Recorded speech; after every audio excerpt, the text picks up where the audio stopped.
Eko ekigo kula mawuno. Gamba. Ekigo. Ebigo bya bulijja abantu bagwa. It's not new. I mean, that's life. Naye stage yaliko amazzi yali enkuba etonye. Ate nga tulinalimu normally zikosa nnyo nkondo ku stage. Ezo mu byalo okulekeze Kampala nti nga wano comedy store I can do a heel and I love heels but mu byalo sizambala nnyo ko boots. Naye koro butu yange teyaliko yali eserera ate nga ne stage eserera. So nalimva ku stage I think nga nkoze na bingi performance enkoyi.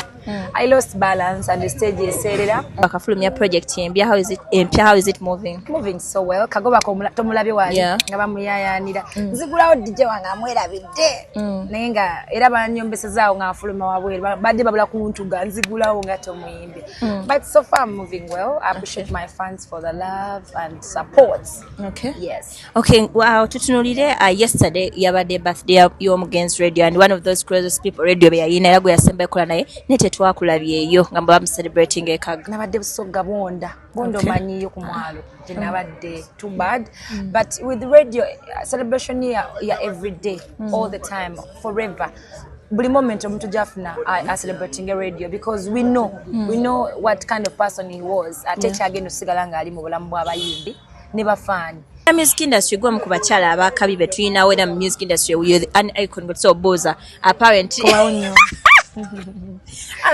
ko abayimbi nga bavayo nga beyogerako bokka nga bagamba if they are to do a music part they should be given 5 billions. Those are 15 billions they promote about your turn. What's your take upon that?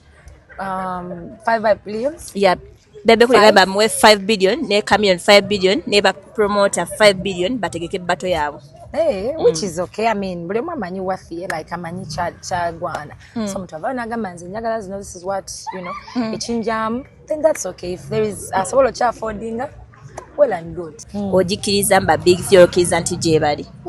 Yeah, I mean, omanyi si kirungi nnyo kukola ki kwerabira past n'abantu babaddewo before us.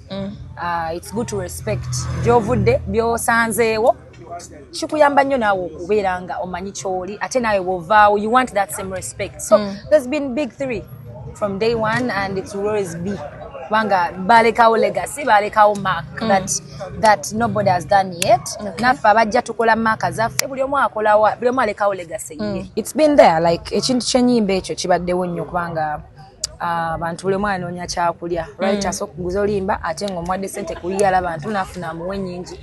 It's been there which is not good. Si kirungi kyovola banze ojja kusanga nga nkola ne ba writer batono nnyo like bemanyi nti njagene wasaha mugambe chali wange mpandikira luyimba amanyi value tasobola kumpandikira ate n'omusanga aliwadde omulala.